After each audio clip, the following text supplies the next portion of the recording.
Hello, Archie Dunlop here with Talking Astrology with Archie. In this video, I'm going to be looking at the week starting on Monday, May the 13th, 2024. And this is a week that runs through until Sunday, May the 19th, 2024.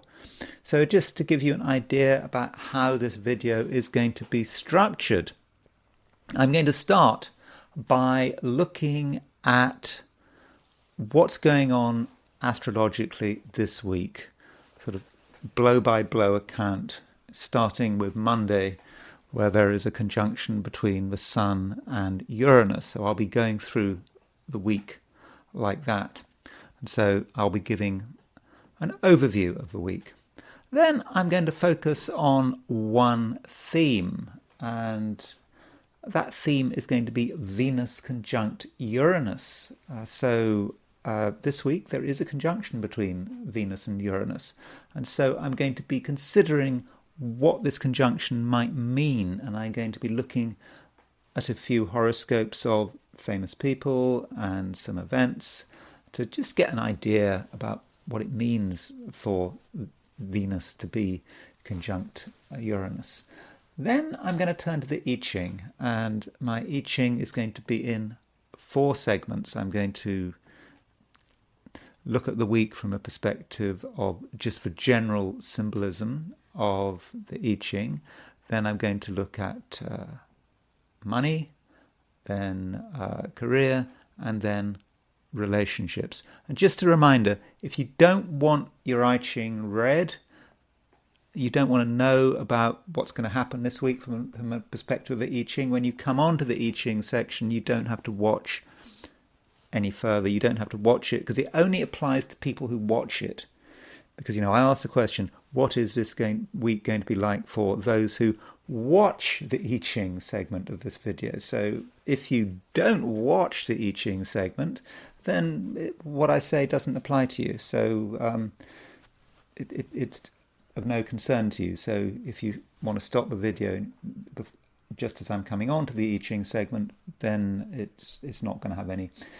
Then it's not going to reflect anything to do with your week, and that underlines the point. But whenever you consult an oracle, whatever that oracle is, you always have a choice. You shouldn't have an oracle and its results dumped on you.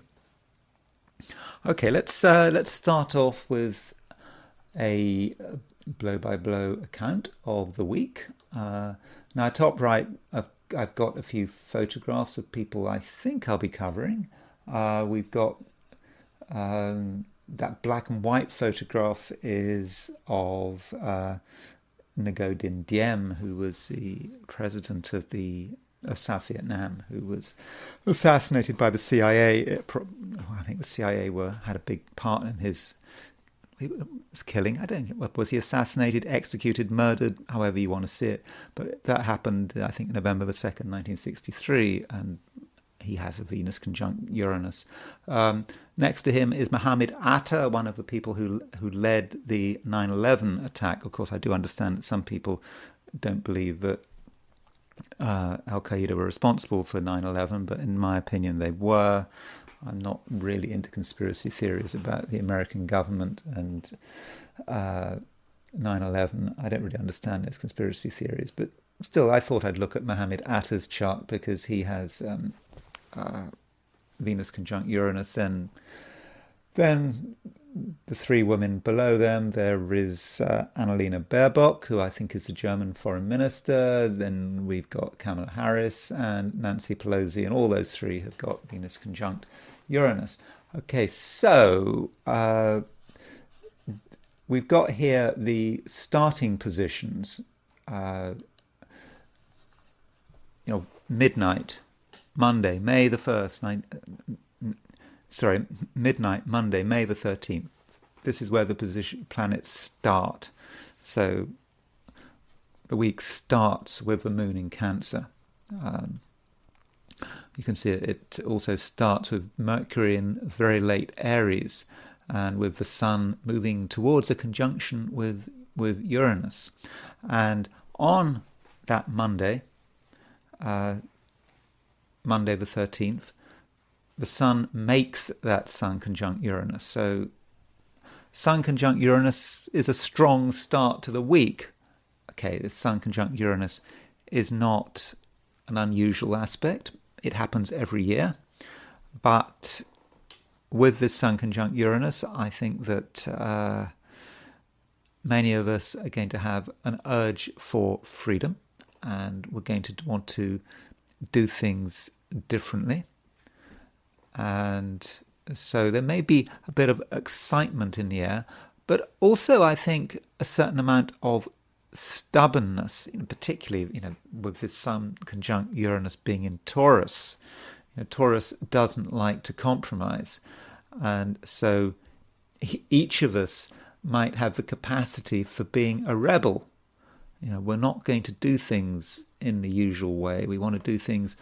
We want to do things our way, and in certain situations that could cause a few problems. And I think, ideally, on Monday, beginning of a week, we should try to be flexible, a little bit flexible. Some willingness to compromise might be useful. Now, as the week progresses, Mercury starts to move through the last few degrees of Aries, and then on Wednesday the 15th, Mercury moves into Taurus. To be precise, that movement happens, I think, at 5 minutes past 6 in the afternoon, London time. So that means Mercury will actually move into Taurus on Thursday, if you're Thursday morning if you're in Australia and New Zealand. If you're in the Americas, moves into Taurus Wednesday around lunchtime. So, we shouldn't get too concerned about the precise time that Mercury moves into Taurus. And it is a big change, Mercury moving from Aries to Taurus. Mercury in Aries is very definite. There's lots of things that Mercury wants to say. It's very direct and communicative. Mercury in moving into Taurus, well, it slows things down. Mercury is a fast planet. It's a quicksilver planet by definition. But when it moves into Taurus, it is a bit more slow and considered. And I actually think that Mercury can function very well in Taurus. It slows down in the sense that it can get to grips with the arguments. It's prepared to take its time. And so if you want to argue your case, having Mercury in Taurus may actually be more useful than Mercury in Aries. Mercury in Aries just blurts it all out. Mercury in Taurus just stops, considers, what is the other person saying?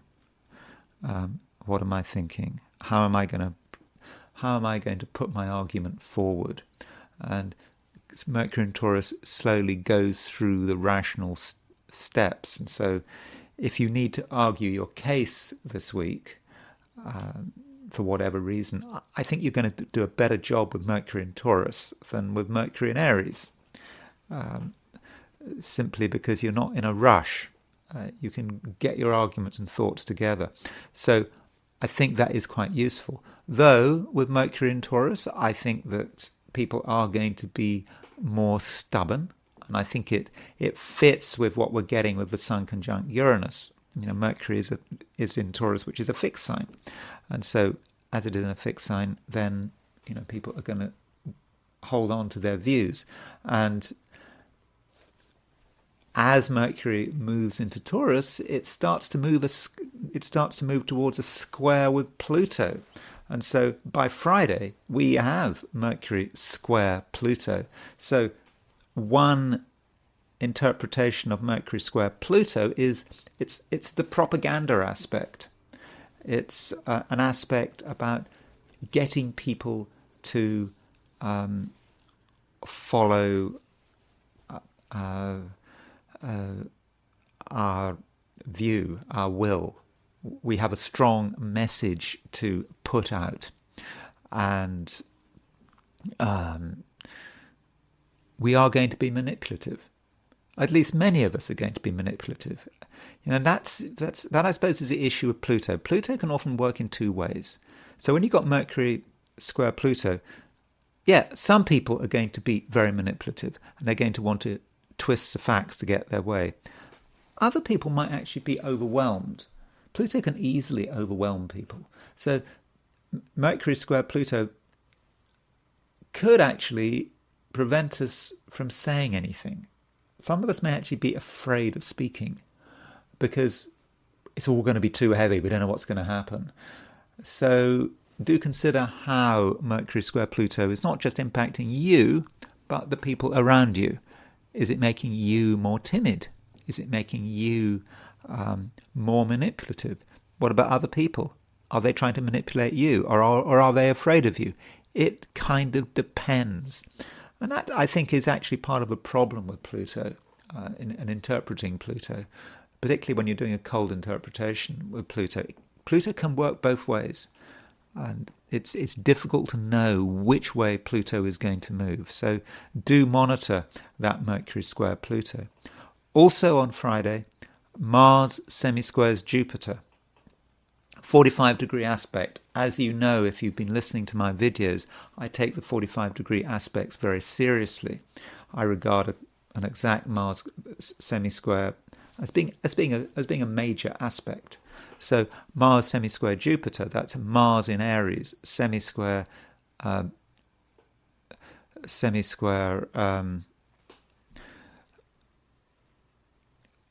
Jupiter, so Jupiter, which is in Taurus. So Mars semisquare Jupiter, there can be a certain sense in which one uses too much energy. One tries too hard. One pushes things too hard. And if one pushes things too hard, there could be a mishap. So don't expend energy too fast. Because if you do, there could be trouble. So take it easy. I know Mars in Aries likes to assert itself. We've got Mars in Aries. Some people are throwing their energy around, but Jupiter can just take things just too far. So be a bit careful with that Mars semisquare Jupiter. And then on Saturday, we have got Venus conjunct Uranus. So that's what I'm going to be talking about. And Venus conjunct Uranus can be about relationships. It can be about events in relationships. Sudden events. Could be bad, could be good. Suddenly breaking up with someone, suddenly having an argument with someone, suddenly meeting someone you really like. Venus in Taurus, Venus in Aquarius, what am I talking about? Venus conjunct Uranus in Taurus could be very stubborn. I think that Venus conjunct Uranus in general is quite a stubborn conjunction. It likes to do things its way. And I think that relationships need to be treated with a certain amount of caution, but there is going to be excitement, I think, over the weekend. Venus, though, is not just about relationships. It is about money. It's about how we link with society as well, but it is about money. So there might be sudden realizations about money, sudden decisions about money. Just because you have a sudden decision about money and it seems exciting doesn't necessarily mean you should follow it through. Now, I do want to say one other thing, something I've missed, that some astrologers use, which happens this week, and it really goes back to the beginning of the week. And what some astrologers claim is that when Mercury goes retrograde, you need to take note of where it went retrograde. So let me explain what I mean. So Mercury went retrograde in the beginning of April. So now it's middle of May. So Mercury, if you look at the ephemeris, you can see that Mercury went retrograde at around 27 degrees Aries. I think that was on the 1st of April. Is that right? 1st of April, Mercury went retrograde. Yeah. And then it went retrograde through April, then it went direct, and now obviously it's going direct. But the degree that Mercury went retrograde was 27 degrees 12 minutes Aries. And at the beginning of this week, on Monday, Mercury comes back to the position it was when it went retrograde. So finally, Mercury has covered all the ground it lost in April. And so perhaps we should think back to what we were doing in April, beginning of April, when Mercury went retrograde, and perhaps we put something on hold, or something has been, something has been on ice. We haven't got it together, but now we can really get going on it again. And even if you can't remember what was going on at the beginning of April, with Mercury returning to the position it was on the 1st of April, at the beginning of this week, that might be a time when it might now this week, beginning of this week, is when the whole Mercury retrograde saga is finally over, and all its after effects. It's covered up. We've covered the lost ground, and so now might really be the time where we can start pushing forward with whatever projects we want to get going on. And perhaps we're helped now that the moon is, we've got a waxing moon. Moon is very visible. Moon looked really nice last night, actually. I was looking at, that would have been Friday night. I was looking at the moon. It looked good. That little sliver. But a reminder that the moon is getting bigger. And so with Mercury moving into Taurus, covering all the ground it's lost since the beginning of April, with the moon now definitely waxing, moving towards the first quarter, it's that kind of week. It's a week when we should perhaps be trying to get things off the ground, though precise timing is always going to be important. So that's the broad astrological picture this week. There aren't any major events this week. I'm not saying nothing is going to happen. Sun is conjunct Uranus. Sun will be this week moving towards, well, it will actually be on the Jupiter-Uranus midpoint this week as well. So, some of us are going to feel that it's a week where we need to express our freedom. We want to be free. We don't want to be held back. So restriction is not something that most of us are going to tolerate. Now, as far as this Venus conjunct Uranus is concerned, I just thought it would be a good idea to talk about Venus conjunct Uranus. So Venus conjunct Uranus, I would not have said it was in terms of a natal astrology or what's going on in the skies. I wouldn't have said that Venus conjunct Uranus is in itself fortunate or unfortunate. It depends. I think that with Venus conjunct Uranus, there can be a real independent streak. People with Venus conjunct Uranus do not necessarily want to be tied to any particular relationship. They may value their freedom. And if you've got Venus conjunct Uranus, maybe there will be events in one's life, and particularly in one's relationships happening suddenly and falling apart suddenly. Things do happen quickly with Venus conjunct Uranus. It can also relate to money. Venus is the planet of money. So if you've got Venus conjunct Uranus, this may be a time when you suddenly make a lot of money and when you suddenly lose a lot of money. And I will be looking at the example of one person who had a life where it was all about making huge amounts of money and losing huge amounts of money. So that could be one way in which Venus conjunct Uranus works. there may well be an artistic side to Venus conjunct Uranus. Venus is the planet of aesthetics and art. So if you've got Venus conjunct Uranus, your tastes may be unusual.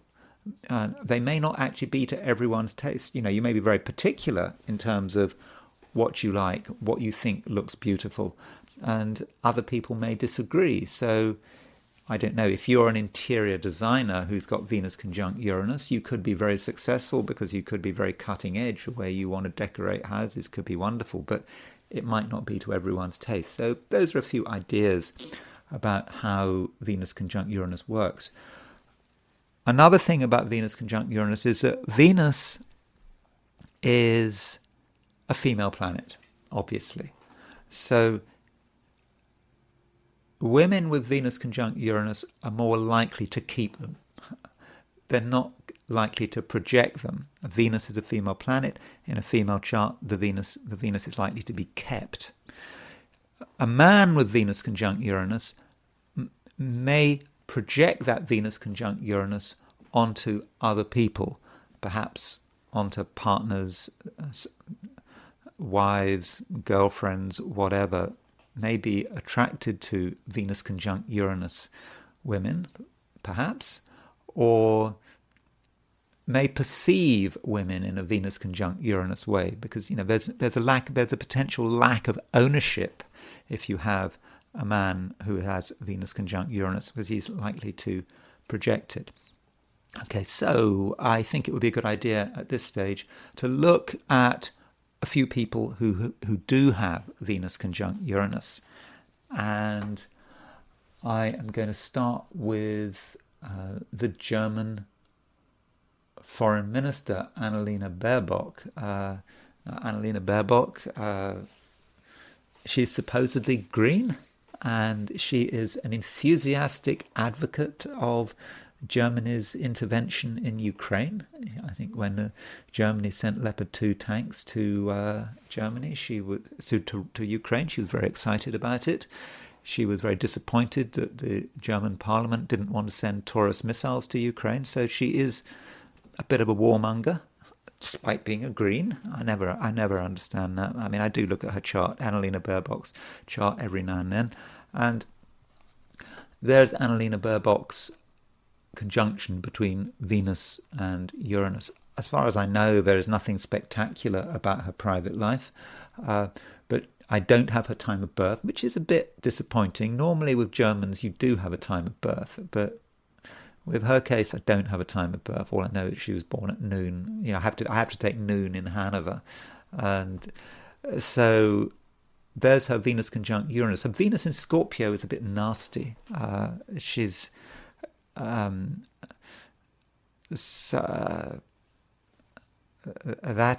strikes me as a bit vengeful, a bit vindictive, but it's conjunct Uranus. So I would guess that Venus conjunct Uranus would certainly make her independent, quite sort of vengeful perhaps. You can perhaps see Venus conjunct Uranus being excited about sending military hardware to Ukraine, whether it's Leopard 2 tanks or Taurus missiles or whatever, and it's quite explosive. She may be a difficult person to get on with, I would have thought, politically. I do know that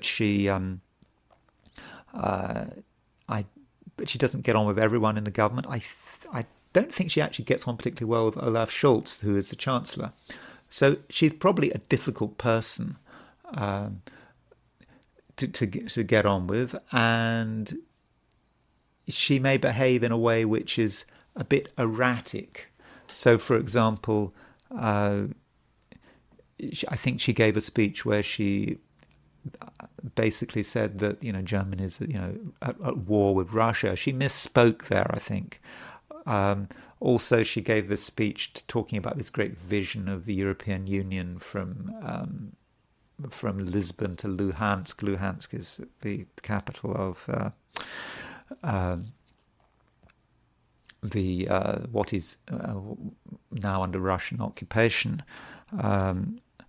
I mean, most of Luhansk is controlled by Russia, but having this vision of this grand EU, which sounded really sinister, talking about this European Union, which in sort of ways were reminiscent of Nazi propaganda. So that might be Venus conjunct Uranus, and she doesn't seem to behave very well as a foreign minister. As a foreign minister, you're supposed to behave correctly, and I think she's upset with Chinese. I think her behavior is a little bit erratic, and so that might be how the Venus conjunct Uranus works. Now, I don't know a great deal, or I know nothing about German politics, so if you're in Germany, maybe you have a better idea about how that Venus conjunct Uranus is working. Another woman in politics is Kamala Harris. And Kamala Harris, we do have a time of birth for her. And there she has Venus in Virgo conjunct Uranus. And it's a conjunct Pluto as well. So it's a bit difficult to see that conjunct Uranus Venus conjunct Uranus in a pure form, because Pluto is halfway there. In fact, she's got Pluto on the Venus-Uranus midpoint, and I thought it might be, given that Kamala Harris has got Pluto on the Venus-Uranus midpoint, I thought it might actually be a good idea to see what Reinhold Ebertin, for example, says about that. Combination of stellar influences by Reinhold Ebertin. It's a brilliant book on midpoints.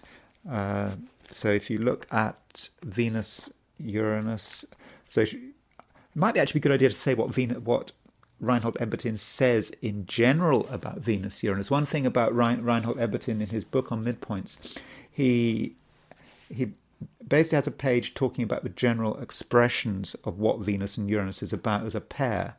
He says the arousing of love, rhythm, eccentricity. It can be a strong excitability in love expression, but it can be a self-willed love nature. And he sees it to a great extent about love and relationships, but I do think it actually goes further than that. But what he says about Pluto on the Venus-Uranus midpoint, a high degree of excitability, blind love, that's one approach. If you look at Witte, Rules for Planetary Pictures, and you look at what he says about Venus-Uranus, as a general principle, he says, refined sensuality, to be discriminating in love, sudden romantic love, to give birth to a child, lameness, to give in, and with Pluto on the Venus-Uranus, harmonious development which begins suddenly. Okay, is that possible? I suppose. I don't quite get that.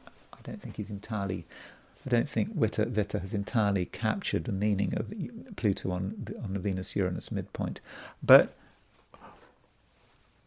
if we take Kamala Harris's Venus-Uranus conjunction, firstly, her Venus is in Virgo. And I think there's a chance with her Venus in Virgo that she may tend to see relationships in a contractual way. How can this relationship benefit her? Now, I'm talking about her as a politician, and I'm talking about it in general. I'm not saying, if you have got Venus in Virgo, I'm not saying that you see relationships in a contractual way. I'm just looking at Kamala Harris as a politician. We know she's a politician. We also know that early in her political career, she did benefit from a relationship she was having with an older man who was in politics, and this did help her. Okay, you might say, oh well, he helped her get elected to something which appeared minor, but the point is, he kick-started her political career. He got her elected to stuff. He helped her, or not got her elected to something. He helped her get elected to things, and that could be Venus conjunct Uranus in Virgo. Considering how she can benefit from particular contacts. And Maybe this just runs through her whole career, perhaps.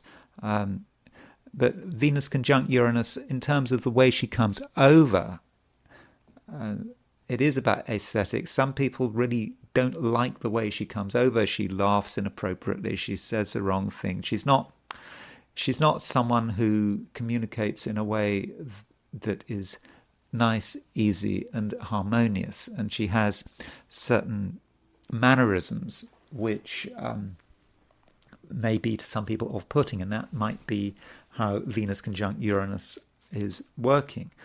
But Kamala Harris, I think, with Venus in Virgo conjunct Uranus, she perhaps has a keen sense of her own self-interest, particularly Venus conjunct Pluto. So really considering how relationships can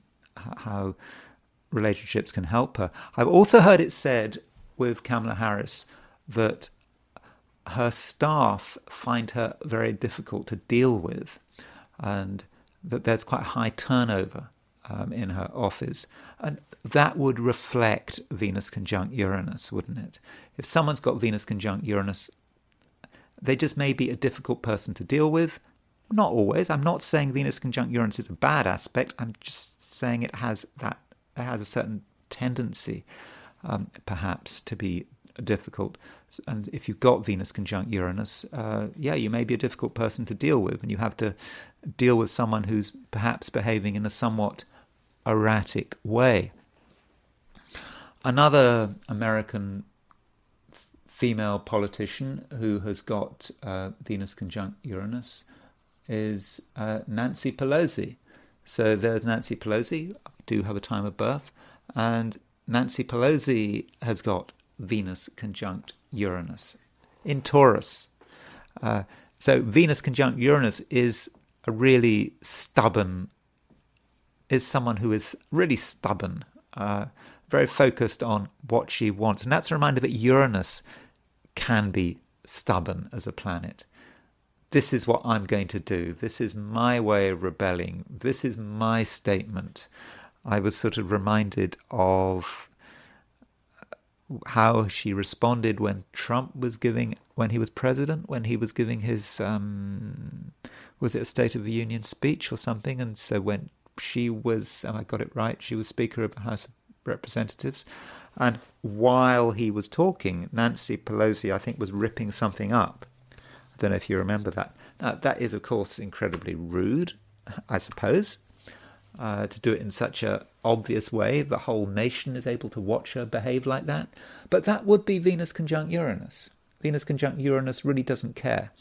If Venus conjunct Uranus doesn't like something, they make it very obvious. And I would have thought that Venus conjunct Uranus, Nancy Pelosi is going to be quite a difficult person to get on with. Turning to another politician who I don't have a time of birth for, is Ngo Dinh Diem. So Ngo Dinh Diem was president of South Vietnam, and he's often compared with Volodymyr Zelensky, in the sense that Zelensky was described as as a Churchill kind of figure, and lionized by the West, and in the end, we don't know what's going to happen with Zelensky, but Ngo Dinh Diem similarly was described as the Churchill of Asia for his fight against the communists in Vietnam. And in the end, the Americans and the CIA were involved in the plot to kill him, which was successful. And so he was killed, I think, November the 2nd, 1963. And he has Venus conjunct Uranus. Now, Venus conjunct Uranus in Sagittarius. Now, that, given what happened to him, maybe if you've got Venus conjunct Uranus, and I suppose this is a male chart, and so perhaps he doesn't have full ownership of that Venus. And I think that regardless of his relationship to his to the opposite sex, Venus can also be about the other, what is happening on the outside world. And so he died because there was a coup against him, not by communists. He wasn't killed by communists. He was killed by his own people, supported by the Americans. So his friends killed him, basically his allies, because he had become a liability. That's why I think that Zelensky has to think very carefully about his position, and he needs to look at the example of Ngo Dinh Diem.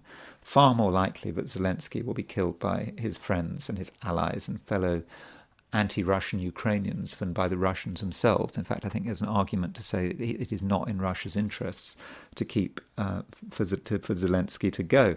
But with that Venus conjunct Uranus, but particularly in a male chart, you perhaps have to be careful that things don't change very quickly in your relationships, and that could be political relationships. And it might, in the end, be a matter of life and death. And his Venus conjunct Uranus is opposition Pluto and square Mars. So that might be a dimension of Venus conjunct Uranus that may have some impact, may have had some impact on his eventual fate. Venus is also the planet of money, and that brings me on to Jesse Livermore. I've looked at his chart before. Jesse Livermore was arguably the most successful private investor of the 20th century. At the beginning of the 20th century, he made an absolute fortune. He made lots of fortunes, and he made money. He just couldn't stop, and then he'd lose it. He'd make a fortune, go bankrupt, make another fortune, go bankrupt, and he kept on with this cycle. With the Wall Street crash in 1929, he made a fortune. He came home that day. His wife thought he'd lost everything. No, he made the equivalent. I don't know. He'd made the equivalent of hundreds of billions. I think. That's probably an exaggeration. But he'd made the equivalent of. Sorry, no, that he couldn't possibly have made 100 billion. Let me rephrase that. He'd made millions, even in the money of the day on the Wall Street crash. But in the end, it didn't work out. He eventually lost it all, and in 1940 he committed suicide. And there his Venus conjunct Uranus in Leo. I don't have a time of birth for him. He was born in Shrewsbury, Massachusetts, and so he had Venus conjunct Uranus. So that might be one aspect of Venus conjunct Uranus. If Venus is money, then he keeps making it and keeps losing it, and one wonders to what extent he projects that Venus onto the outside world. It could be, I suppose, Venus conjunct Uranus could be about his wives. I think he was married several times. I think his last wife was a bit of a problem. His last wife was what was her name? I think her name was something like, she was nicknamed the Widow of Omaha. His last wife married 3 times, and all her husbands died. And she was a bit of a problem, his last wife. I think he had some furniture he was very pleased with. He was really upset when she sawed off the legs of a table or some piece of furniture he was really happy about. I mean, I know this is a trivial point, but if you're a man with Venus conjunct Uranus, you might end up getting married to a woman who is very self-willed and does things you just weren't expecting. And his Venus conjunct Uranus was square Pluto, and that gives us an idea about his money. And this is someone who made and lost huge amounts of money. And is there anyone else? Yes, there is one other person I want to talk about, and that is Mohamed Atta. I don't have his time of birth. So Mohamed Atta he was Egyptian, and he got involved with Islamic fundamentalism, and he, I think, was one of the leaders of the 9/11 attack. I'm going to take a very conventional view and say that the American government had nothing to do with the 9/11 attack, and that it was Al Qaeda that did it. And so I'm just taking that view. Apologies if that sounds a bit boring and conventional, but I'm sorry if I'm just following the mainstream media party line on that one. But he has Venus conjunct Uranus, and okay, you could say Venus conjunct Uranus, that is the rebel, someone who does something very very particular. But I think that the Venus conjunct Uranus is telling us more about his psychology from the fact that he was a person that was responsible for 9/11. And with Venus in conjunct Uranus, he was an architecture student.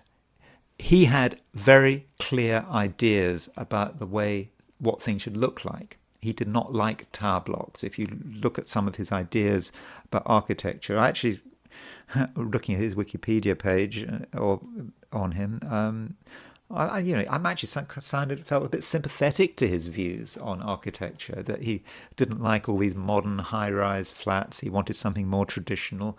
That seemed reasonable, but clearly, with Venus conjunct Uranus, he had definite aesthetic tastes which weren't perhaps the norm. So in his own way, he was a bit of a rebel in terms of his aesthetics, his ideas about architecture. And Venus conjunct Uranus was in Virgo, and it was also conjunct Mercury. So that may say something about him. Venus conjunct Uranus is also about women. And there seems to be evidence he had real issues with women. I mean, he went to an architectural school in Hamburg, I think. And when he graduated, he was supposed to get the graduation. I think he was supposed to pick up his diploma. And it was a woman giving out the diplomas, but he refused to shake hands with her. So it was this issues about women and the sort of the stereotype of Islam and women, which I'm sure is not as true as some people make it out to be, but he seemed to really follow that kind of stereotype. I mean, there was a woman who he was really infatuated with, but I think she was Palestinian, but there would be issues there, and he was a difficult person. At times he was completely isolated, and other people just found it difficult to get on with him. And that might be how his Venus conjunct Uranus was working in Virgo.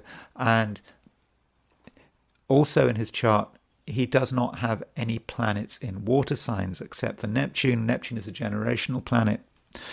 Loads of people have got, born in 1968, September the 1st, he had Neptune in Scorpio. I've got Neptune in Scorpio. Probably a lot of people listening to me now have got Neptune in Scorpio. So it's not a personal planet, Neptune in Scorpio.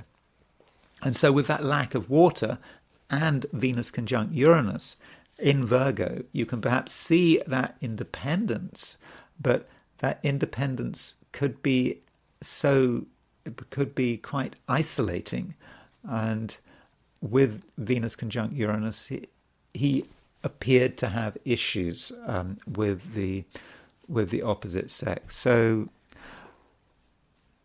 those are a few thoughts about how Mohamed Atta was using his Venus conjunct Uranus. Maybe there's a hint here that Venus conjunct Uranus is a little more complicated in a male chart. Maybe in a male chart, the question is, how do you deal with this Venus conjunct Uranus? If in a female chart, Venus conjunct Uranus is maybe clearer, it's owned, but maybe in male charts, it's not owned so much. A few events with Venus conjunct Uranus. I mean, is it a good idea to do things when Venus is conjunct Uranus? Oh, there is one other person I want to talk about with who has Venus conjunct Uranus. In fact, it's a collective. So I don't know why I did this, but I must have had some time to spare. But I took the birth dates of everyone on. You remember the Challenger disaster, end of January, end of January. When was that? End of January 1986. You know, the Challenger disaster, this huge thing when the space shuttle blew up just after takeoff. And what I did was I took the birth dates of every single person on the Challenger, and I found the average. Yeah, I mean, I know that was probably a stupid thing to do, a complete waste of time, but that's what I did. And so I created an average chart of everyone on the Challenger. And this is what the chart looks like. Don't worry about the houses and the ascendant. Don't worry about that. I'll remove the. I will remove the houses. So I took an average chart. So this is a chart for that collective of the people, of the astronauts on the Challenger. Remember, including that teacher. What was her name? I can't remember. McAuliffe, wasn't it? They sent up a teacher, and anyway, she got killed along with everyone else. And in that collective chart, there was Venus conjunct Uranus, and Venus conjunct Uranus, and Mars was conjunct Pluto, by the way. But Venus was conjunct Uranus, conjunct the node. But I suppose Venus conjunct Uranus, maybe it's about an interruption of expectations. And that is a thought I had about Venus conjunct Uranus and people who have Venus conjunct Uranus. It's an interruption of expectations. You are expected to behave in a particular way, and you don't. Annalena Baerbock, Venus conjunct Uranus, she doesn't behave as you would expect. Certainly Mohamed Atta doesn't behave as expected. And so it's doing something sometimes which is inappropriate, and I think that Venus conjunct Uranus can be about inappropriate behavior, whether it's a man or a woman with Venus conjunct Uranus. But anyway, the Challenger collective had Venus conjunct Uranus, and certainly the space shuttle didn't do what people were expected. It didn't do what people were expecting, and of course it blew up. But somehow that Venus conjunct Uranus seems to work. It was something unexpected in public, conjunct the North Node at a time when Mars was conjunct Pluto. So their average birth date was May the 14th, 1946. Sun moving towards our goal, but probably far. It's a couple of degrees away. I would not regard that sun as being our goal. So yes, so the Challenger collective had a Venus-Uranus conjunction. Now, as far as events are concerned, one example of a Venus conjunct Uranus event was the wedding of this woman, Gabriella Windsor. She's quite high up in being in line to the throne, and so she married this man on May the 18th, 2019, and I believe he committed suicide earlier in the year. I think he died. He died. His body was found next to a gun. I think that was in February, and I think that with this marriage chart, there's an indication of how this marriage ends up. We've got Sun pretty much close conjunct Algol on a full moon. Clearly, an astrologer did not pick this date, I would have thought. With Sun conjunct Algol, Scorpio full moon. And there is Venus conjunct Uranus in Taurus. So if you get married with a close Venus conjunct Uranus, it is a very close conjunction to Uranus. Very, very close. In fact, I think that Venus conjunct Uranus was actually on her. I'm not going to look at her chart, but so Venus conjunct Uranus was. I think, yes, I believe that, let me just see if I'm not going to spend too long trying to look.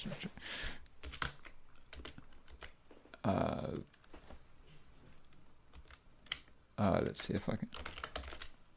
Oh, here we are. Yeah, so this is her chart, Lady Gabriella Windsor, and there is her chart. Yeah, she had Sun on 3 degrees 19 Taurus. So I suppose someone could have said, oh, get married when there's a Venus conjunct Uranus on your Venus. That's great, Venus return.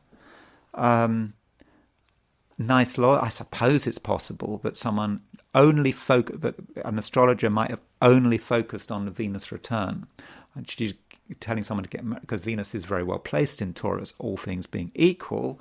But when Venus is conjunct Uranus, particularly if it's on your natal Venus, that might suggest that things happen in that marriage. And unfortunately, things did happen a few years into the marriage. Her husband killed himself. So perhaps that's something to avoid if you're trying to choose events. Anything else?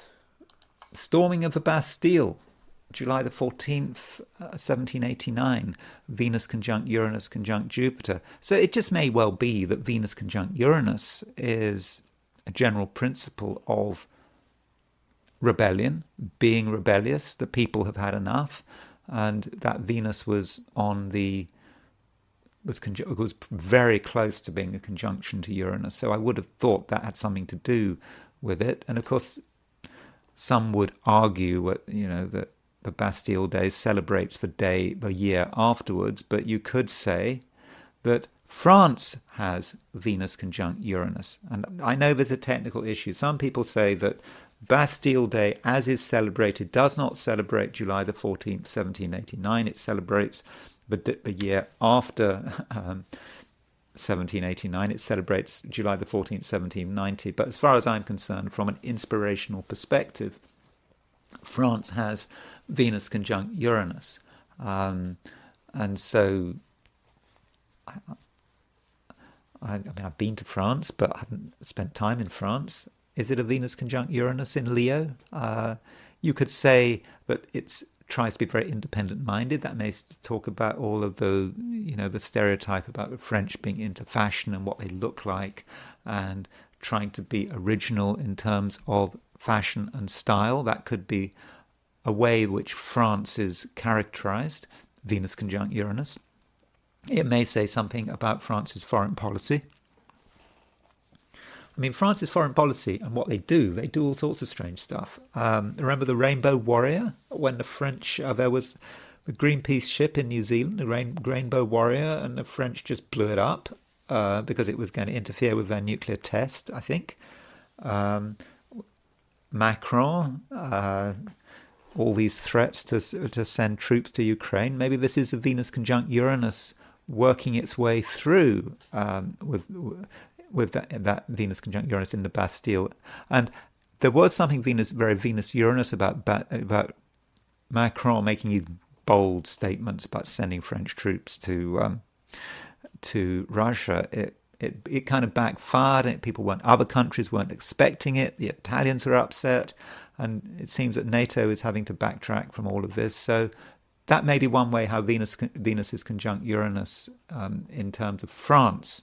It's a country perhaps that likes to be as independent as possible. It really holds on to its independence, even if at times its attempts to be independent do somewhat backfire.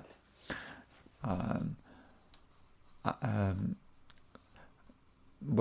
chart we've looked at recently is the first time that LSD was taken, Venus conjunct Uranus. That is, Venus is, I suppose, is aesthetics, the way you see the world.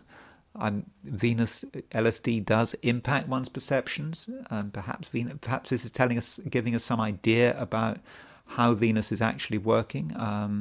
The colours that apparently one sees if one takes LSD, and things look different. So that could be how Venus conjunct Uranus might be working. So those are a few ideas about Venus conjunct Uranus in terms of real charts. So I'm hoping that perhaps in some way that's helped us understand it, though I do appreciate that I've been very, very brief in terms of looking at these charts. And what I'm going to do now is I'm going to look at the week ahead in terms of the I Ching. So just remember, if you don't want me to look at your I Ching, if you don't have to, you can stop watching a video. I'm not talking about anything else. So if you don't want me to make a forecast for you, then you can stop watching. Okay, so I asked the question: what is the week going to be like for those watching the I Ching section of this video? And the first hexagram I got was hexagram 50, which is the cauldron. And to start off with a general view of this hexagram and what it moves to. The cauldron is about bringing our abilities together, and it's about considering all of our talents, everything we're good at, and putting it all in one place. And in the process, we may have to give something up. Something might need to be changed. After all, this cauldron, it's not just an IKEA pot. It's something very formal.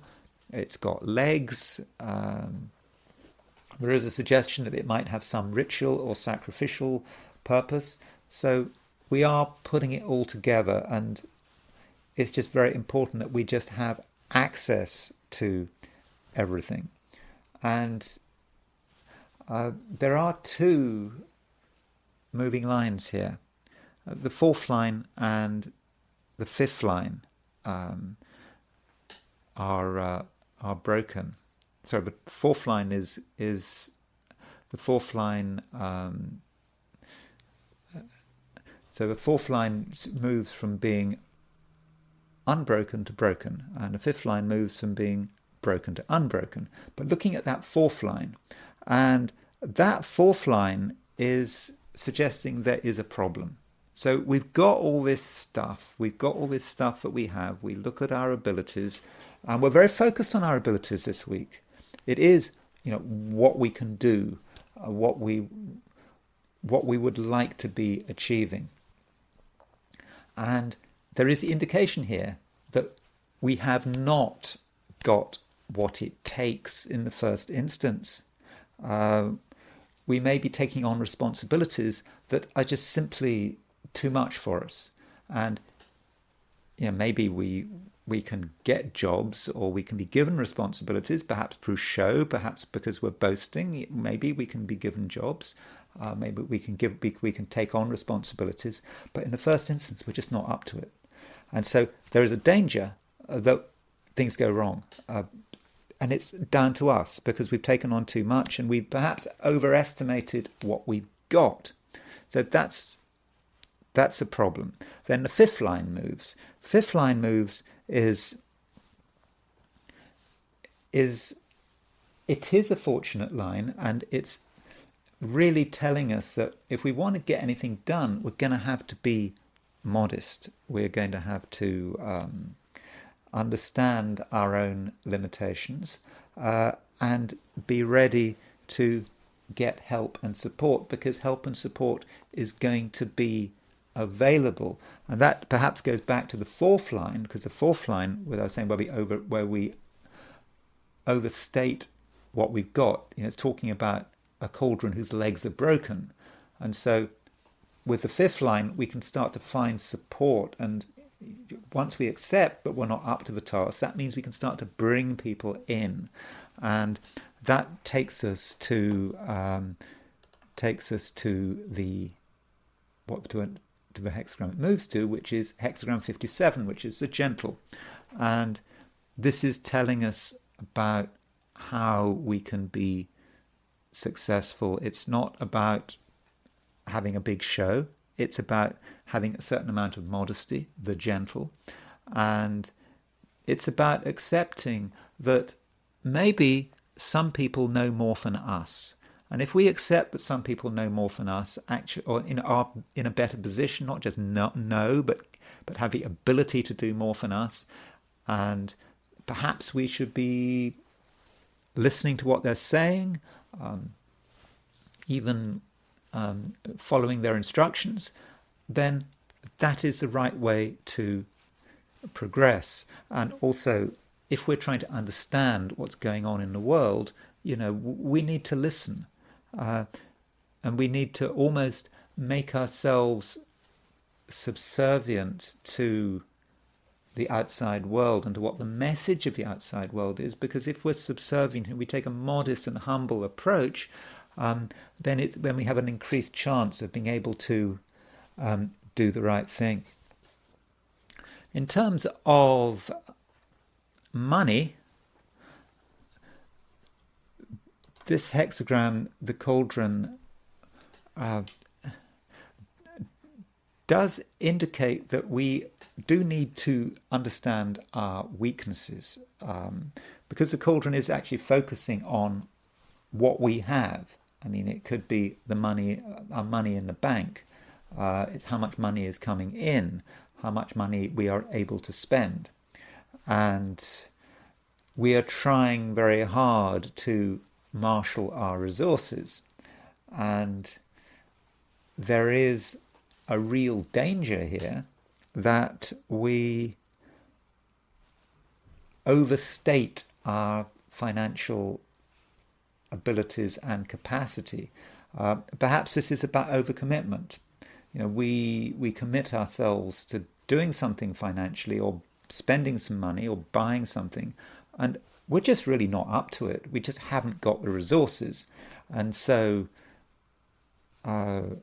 we might embarrass ourselves, or we could just end up spending money, which is just spending too much money, spending money we haven't got.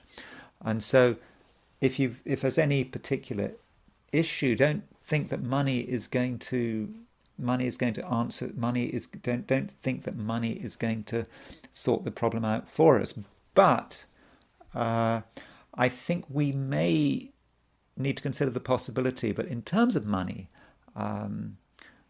other people maybe know more than us. It may be a good time to seek financial advice. Of course, you've got to be careful who you get financial advice from. Remember, this is videos for entertainment purposes only. I'm not here to give any financial advice, but you have to consider the possibility. You just don't have all the answers, and your own attempts to sort things out financially may not work. And getting help from the outside could be a good thing to do.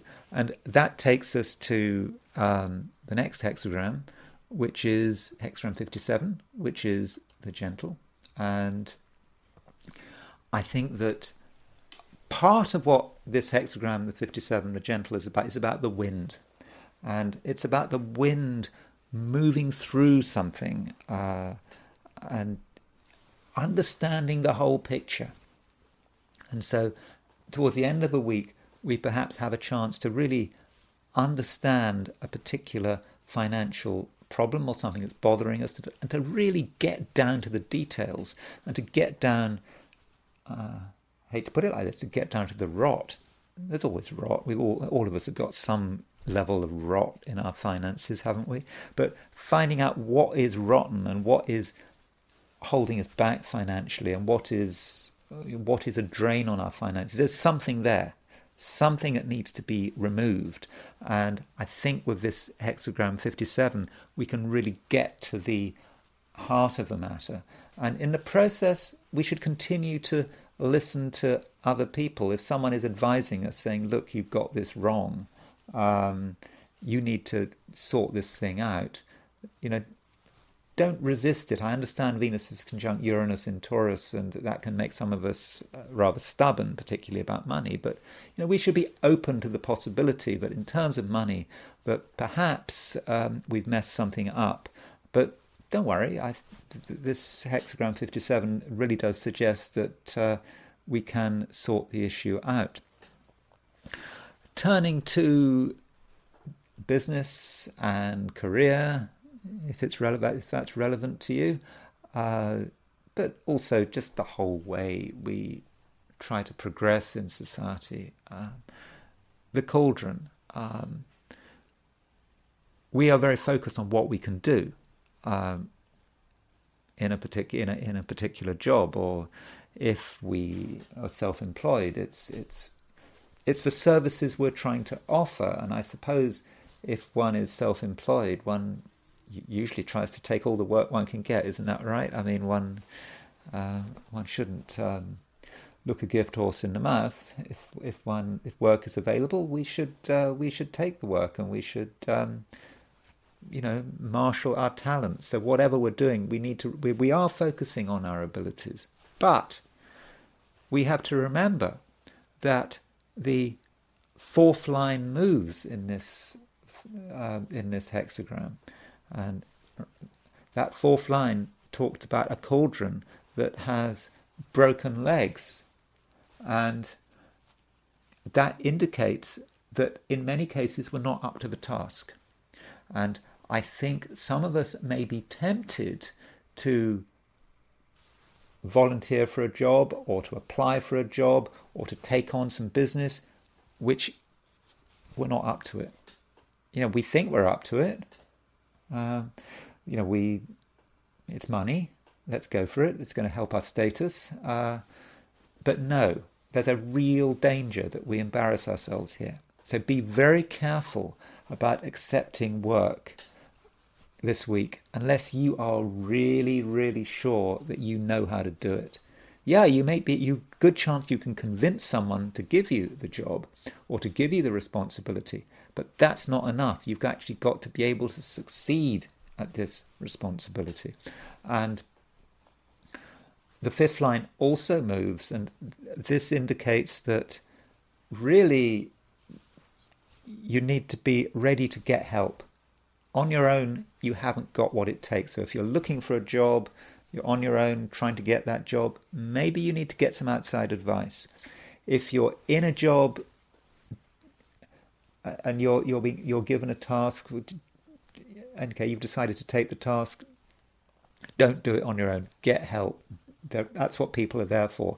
And so by getting help and by accepting you haven't got all the answers, you will be, I think, protecting yourself from making mistakes. And this hexagram, the cauldron, it does move, and it moves to hexagram 57, which is the gentle. And there is a submissive element to this hexagram. If you're in a job, it's not about being in control. It is about listening to what other people are saying. It's also about respecting the hierarchy.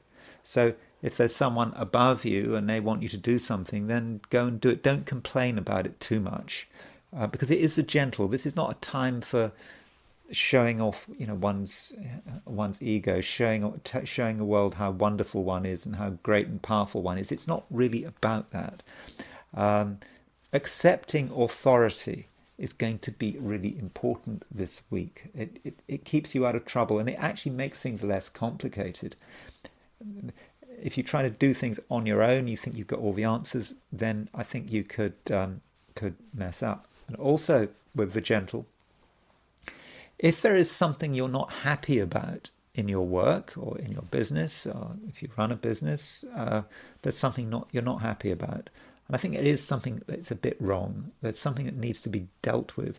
You can actually go to the source of a problem. It's like the wind. The wind rushes through, gets to the source of a problem, and then you're in a position to actually get rid of that problem, to work out what that problem is. Maybe it's something about your behavior. Maybe it's about some services you're offering. Maybe it's, if you're running a business, it may be about one particular person who's being trouble. So that's how the gentle could work out. But I think overall, in terms of your attitude to work, however business, whatever the situation is, I just think it's important to be somewhat modest and to not think that you have all the answers. And finally, there is relationships. Remember, I'm talking about relationships at all levels, whether it's romantic, whether it's business, friends, and I suppose with the cauldron, we start with the cauldron, and I think that you're perhaps very much thinking about what you can offer to another person, to groups of people. That's in many respects what the basis of a relationship is.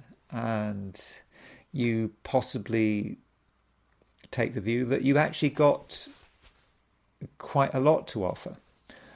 But I think you need to be a little bit self-aware here because of that fourth line moving.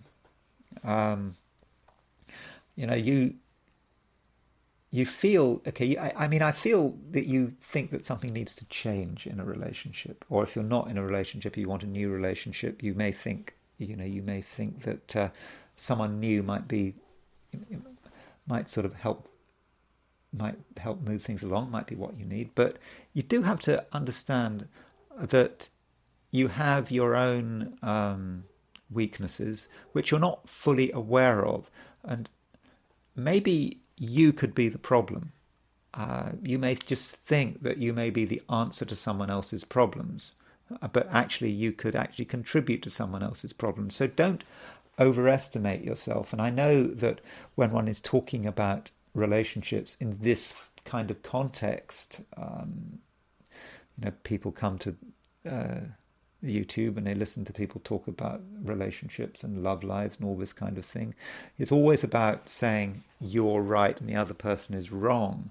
I'm saying that in this situation, it may be you're wrong and the other person is right. I think that you could mess something up, and that is because we got that fourth line, that fourth line moving, talking about the broken legs. It seems that if you're trying to ingratiate yourself with someone, you just may not be up to it. You may not have everything that another person wants. And I think you need to perhaps be more open about that and not try to claim to be someone you're not. So be honest about yourself, and I think that expectations have to be managed, particularly in terms of a new relationship. I suppose if there's a new relationship, there might be high expectations. Someone might expect you to be someone you're not. And so I think some honesty is going to be very important there. And the cauldron does move to hexagram 57. And I think that in terms of existing relationships, I think that you have to be quite modest. I think you have to spend a lot of time listening to what the other person is saying, and at the same time be aware that any existing relationship, there may be something wrong with the relationship. I'm not talking about anything disastrously wrong, but something isn't really working right. And with the gentle, you just need to be open to that, and you need to find out what is wrong. Just give it some thought. Just be like the wind. Just flow through the relationship and all its aspects, and then find out what is holding things back. And I think that could be really, really useful. If you're not in a relationship and you're looking for a relationship, Going back to this overall reading for relationships, the cauldron moving to 57, the gentle, it's quite possible that you are not going about things in the right way. Perhaps you have a high opinion of yourself, and this high opinion of yourself is just in your way. And you perhaps need to be ready to sort of examine how you're behaving, how you're acting. It's not perfect, and then perhaps get to the root of the issue. And I think there's, with the cauldron moving to the gentle, there's a process of change and transformation and understanding what's wrong, and then being able to make the appropriate changes. So that can happen, and once you see the root of the problem, then you can start to address that, and then you'll have a chance to put relationships and the prospect of relationships on a more stable footing. And that's it with the I Ching, and that's all I'm going to say about this week. I hope you found this video of some use. If you did like the video or enjoyed the video, I would be very grateful if you were to like it. And if you're not subscribed, I would be, of course, extremely grateful if you were to subscribe. Of course, only subscribe if you did enjoy the video. If you didn't enjoy the video, then I can't really expect you to subscribe, can I? And if you want to buy me a coffee, there is a link in the description. So thank you very much for listening, and I will talk to you again very soon.